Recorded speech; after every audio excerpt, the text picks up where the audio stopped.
Good evening and welcome. Let's take a look at our top story this hour. Scientists across the world seem to agree that COVID-19 is especially dangerous for the older population.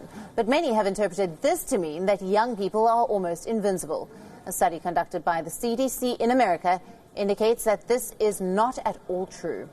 First, let us take a look at the hospitalization rate. Among COVID-19 patients who have been admitted in hospitals, 31% are aged above 65. People aged between 45 and 64 account for 36%, and the rest of the patients are below 40. So an almost equal proportion of people from all age groups are being infected in the United States. And this trend is visible in almost all countries. In India, 33% of all cases are aged below 40. In China, this rate is at 29%, and in Italy, it is at 22%. The takeaway is clear. Young people are equally vulnerable to the infection. But the gulf becomes visible when you look at the fatality rates. Among people above 80, the fatality rate is almost 15%. Now that is 3 times higher than the global average.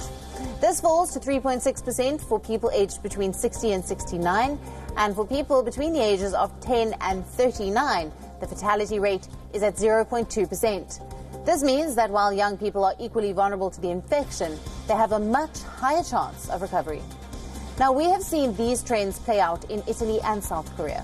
The South Korean church group at the center of the outbreak comprised mostly of women in their 20s and 30s. While in Italy, having the second oldest population worsened the situation. So young people also need to be careful. They could be carriers and may very well end up infecting their family. While the fatality rate is low, getting infected still means a trip to the hospital. So right now, social isolation and other precautions are applicable not just to the elderly, but to the millennials as well.